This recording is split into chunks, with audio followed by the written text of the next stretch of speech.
Hello everyone, आपका स्वागत है आज डे 6 में ब्लैक बुक वोकैबुलरी की एक और सीरीज़ में, जिसमें आज हम लोग फिर से इडियम्स एंड फ्रेजेस को पढ़ेंगे और जो ब्लैक बुक की आगे की सीरीज़ है उसे कंटिन्यू करेंगे। सो आई होप आपने कल वाले वर्ड्स को और उसके प्रीवियस डेज़ के वर्ड्स को अच्छे से रिवाइज़ किया होगा और अच्छे से लर्न किया होगा। So let's get started. So हमारा फर्स्ट इडियम या फ्रेज़ है by hook or by crook, meaning by any means necessary or any way possible. इसका मतलब होता है कैसे भी करके, अच्छे या बुरे तरह से, किसी भी तरह से बस किसी चीज़ को पा लेना या किसी काम को कर लेना, तो उसे हम बोलते हैं bye hook or by crook.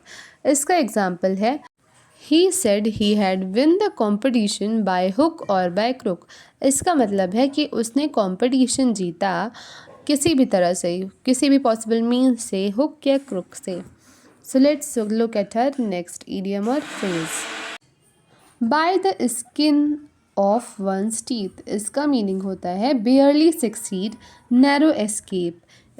By the narrowest margin, मतलब बहुत ही कम अंतर से। So इसका एग्जाम्पल है I passed the exam by the skin of my teeth, मतलब बहुत ही कम मार्क्स का डिफरेंस था कि अगर उससे कम हो जाते तो हो सकता है शायद मैं फेल हो जाता, तो इसे बोलते हैं by the skin of one's teeth. So हमारा नेक्स्ट इडियम और फ्रेज है every cloud is a silver lining. इसका मीनिंग होता है every bad situation has something positive, मतलब कि निराशा में भी आशा की एक झलक होती है। कोई चीज़ बुरी हो रही है, उसके पीछे भी कुछ ना कुछ पॉजिटिव छुपा रहता है।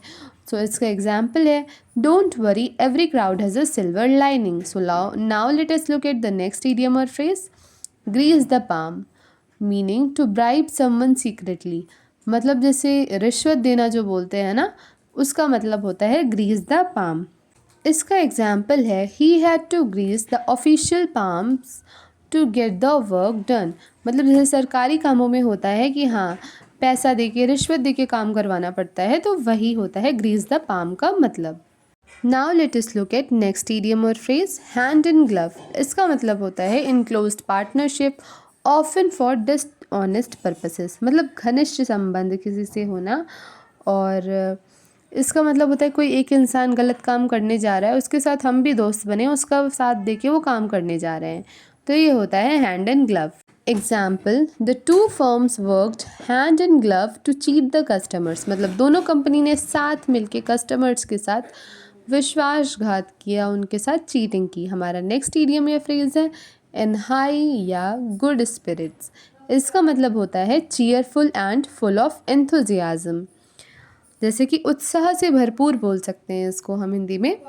इसका एग्जाम्पल होता है everyone was in high spirit at the party. So now let us look at next idiom और phrase keep at arm's length. इसका मतलब होता है to avoid being friendly stay distance, दूर से ही सलाम करना या फिर किसी से दूरी बना के रखना। अगर हमें लगता है कि हाँ कोई इंसान हमारे लिए सही नहीं है या फिर कुछ हमारे साथ इश्यूज़ हो गए हो किसी पर्सन के साथ, तो हम लोग क्या उसे बोल सकते हैं we want to keep at arm's length distance from that person.